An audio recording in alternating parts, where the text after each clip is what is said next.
Hey, what's up? I'm Guy. I'm John. It's our YouTube channel. Subscribe to it. Give this video a like. Yep. Check out the podcast below in the description. I heard we had a guy named Mel Kiper Jr. on the show. Yes, we did. You're damn straight we did. All right, John. Trent Williams went on the PFF podcast with Chris Collinsworth and Richard Sherman. And Richard Sherman said on that podcast he thinks Trent Williams is going to be back on the 49ers. The non-tamper period free agency where you can start talking to a guy. The legal tampering period starts on Sunday. Real free agency starts on Tuesday, 1 p.m. Pacific. In response to Richard Sherman's prediction he'd be back, Trent Williams said, "Y'all barking up the right tree." Woof, woof, woof. Now, there have been some of this discussion about Trent Williams, left tackle, John, who's good coming into free agency. It's not usually the recipe for hometown discounts. And there's some discussion about how expensive he would be. Ronnie Stanley just got paid a ton of money last year for the Ravens. So how do the 49ers approach this situation? And I don't know about you, I'm a little surprised to hear that he's pretty sure that he's going to be a Niner. Yeah, I mean, clearly he's a really good player. I mean, he's been to 8 Pro Bowls. He was just a Pro Bowler for the Niner. But he's about to be 33 years old. To me, Ronnie Stanley just got, I think, right around $65, $66 million. He had been drafted by the Ravens. He was also in his mid-20s. Yeah, 26. This guy, Kyle knows him, right, was with the Washington Redskins at the time when they drafted him. And obviously that was a big reason why Trent Williams wanted to come here, and it went well for Trent. Like, they had a good season, just Trent individually. The team, obviously battled injuries. I have a hard time. Like, I could not give him Ronnie Stanley money. And I do think if I was Trent's representation, I'd be like, I think we can get that on the open market. We might be able to get $70 million just because left tackles like you never hit the open market ever. Like the Joe Staleys of the world, the Jason Peters in their primes, the Lane Johnsons, the Taylor Lewans, those guys, I would say, are the quickest guy to get extended on any team when they become a star at them, or maybe like a sweet pass rusher not named Khalil Mack, right? They always just get extended. Always. Like, what's the point of drafting one of those guys? And ultimately Trent got extended, but he drew a line and he quit. Retired, whatever, said, I'm out. No one blamed him. Like, who wants to play for Washington? Took less money to come here, so maybe money's not his driving force. The media loves to always tell everyone to take the most money. That's just not the way the world works. A lot of people take less money that aren't millionaires, let alone millionaires. Not every decision should be dictated over cash. But I do think from a Niners perspective, I'd have to draw a line, like whether that's 40, 45, whatever the guaranteed number is, and I can't budge over that. And that number's definitely going to be lower than I think he could get. Now, if you tell me the Niners gave him $65 million, I think that's very, very risky. Because I just always go back, what would Belichick do in the Brady dynasty? And there's just no way he pays Trent Williams unless he takes somewhat of a hometown discount. Yeah, that's not the way the best franchise is operated. Well, they wouldn't if Trent Williams was a free agent and was going through free agency and was going to sign with the team that offered him the most money. The 49ers would not be signing him, right? If he had played for the Vikings last year and it was a bidding war and the top bidder was going to win Trent Williams, the 49ers, we would not be sitting here going, the 49ers have to go get Trent Williams. That's not what we'd be saying. Yeah, no. But to your point, last year he dictated terms, got traded to the 49ers because that's where he wanted to be. So how much less is he willing to take is the number one question here. I think the other thing for the 49ers, my other question with them specifically is, do they want to draft? Do they think right now, as they are trying to decide what to do with Trent, that they're going to draft that they want to draft, that they like one of these quarterbacks in the first round? Because if so, it makes it a little easier to sign Trent Williams. If not, I agree there. It makes it a little easier to let him go. Because if you're not looking at these quarterbacks thinking we want one of these guys, we could roll it back with Jimmy. We could trade for Sam Darnold. That's not going to cost us a 1. Then you could sit there at 12 or maybe move up a couple of spots and get one of the 2 tackles.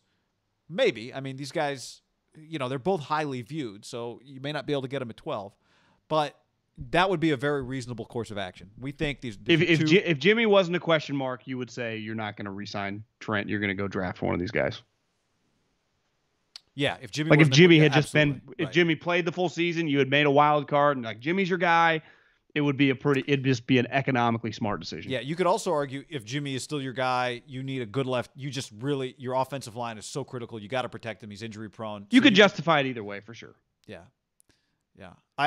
Paying premium money to 33-year-olds in the NFL is pretty risky at non-quarterback kicker positions, right? Right. I mean, look, the issue if you He's had give some Trent injuries. Williams a ton of money, week 1 he rolls out there, you're feeling good about the contract. The question is not, are you getting a good enough player week 1? The question is he playing 16 games this year? Is he worth the money in 3 years? Is he healthy enough? Because it is a team with other needs. It is a team with other needs. But I do think if they're thinking about drafting a quarterback, then I think it makes it a lot easier to pay for Trent Williams. That makes it easier because that guy makes a lot less money because then Jimmy's out and your quarterback room is cheap. And you're desperate to have somebody who you know that can anchor your offensive line in the developmental years of a young quarterback. If Jimmy's back and Trent's making huge cash, big cap hit the next couple of years, it does complicate things, right? Because Fred has to be paid. You just need to fill in. You need to buy some players. Yep. Puts a lot of pressure then on you to hit draft picks. Because sometimes in free agency, and even next year in free agency, is chasing misses in free agents or in the draft, right?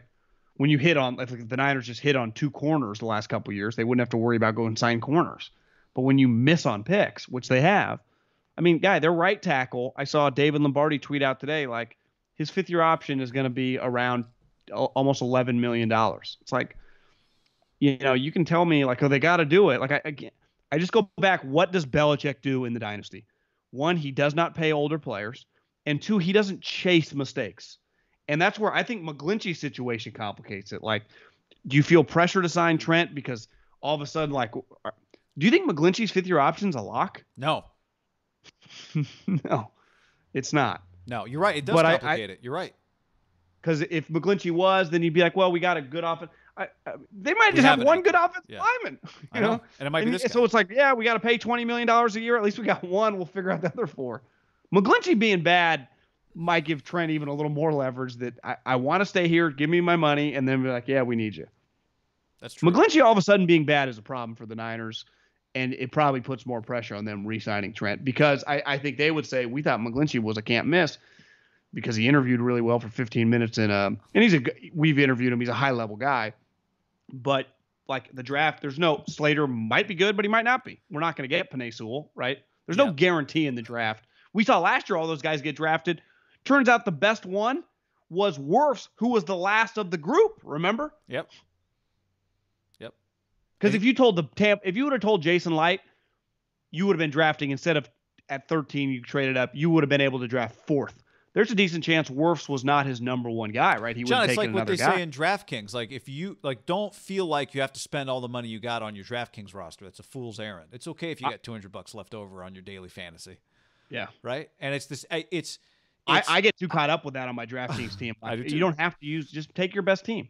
By the way, I mean, the way the Bucs have drafted over the last 3-4 years is just I think it's appreciated. I'm not the only one to notice it, but I don't think it's appreciated enough. I mean, it is killer, and it's not what the Niners have done. And they have not nailed picks the way the Bucs have. Not even close. They've hit some. So it puts more pressure on signing this guy then.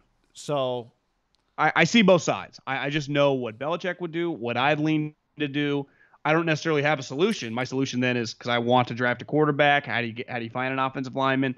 Can you find a left tackle that you think you can function with who's way cheaper? I think they're just going through this is why they're meeting probably right now, trying to figure out all these dominoes. Yeah. So a couple other things. One, if they do sign him, whatever that number is, I'll wait. The one thing we know with the Niners, the numbers that appear first, and this is NFL contracts in general, are not always the real numbers, right, in terms of where their flexibility lies. If they've got a contract that pays a lot of money in the first 2 years but gives them flexibility in the 3rd year, that might be, that might be a reason to give somebody more money up front. But the other thing with them is I don't know how, if you come back out next season and Jimmy Garoppolo is your starting quarterback and Trent Williams is your left tackle again, except he's way more expensive.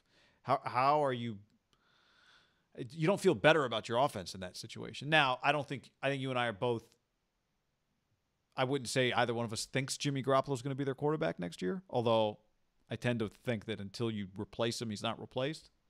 So we can assume nothing. They do have 2 really good draft picks they could nail 1st and 2nd round pick to improve their team, right? For Tampa, for example, they got Wirfs and they got Winfield, and those were 2 impact players. Like the Niners do have 2 high picks. I'm just saying, like but that's where the pressure comes. Like it's a zero But sum John, game. if you're Like there's no talking miss. about offense, where are they using those picks on offense if it's not line? I mean, it would be the line Yeah, probably one of those yeah. picks. So maybe they'll make multiple draft picks on the line. Could always draft a running back in like the second round. You wouldn't want it with I wouldn't Kyle. want to with this team and with Kyle Shanahan. No, You know, um, it's where you so probably tried to build the defense back up because I think they showed like we can scheme around on offense. Defense is not a we need the Jimmies and the Joes. yeah, You could argue probably like either offensive line or both defense. I think you said it earlier, Probably the move. and there is something to be said for even if it hurts a little, you pay him, and then you can just move on to worrying about other things that you have to worry about, right? And in 2 years, it might hurt you, but right now, you have other things to worry about. Yeah, you're really just worried about 2021, trying to make the playoffs. Yeah. For the second time in 5 years. That's right. The reason you traded for him on a 1-year contract is like, we just need this guy right now. We got to make the playoffs this year. We'll figure out 2021 and 2021. Well, here we are. Yeah. You ever been really hungover in an airport? If the water costs $25, you'll pay $25 for it. You'll do it.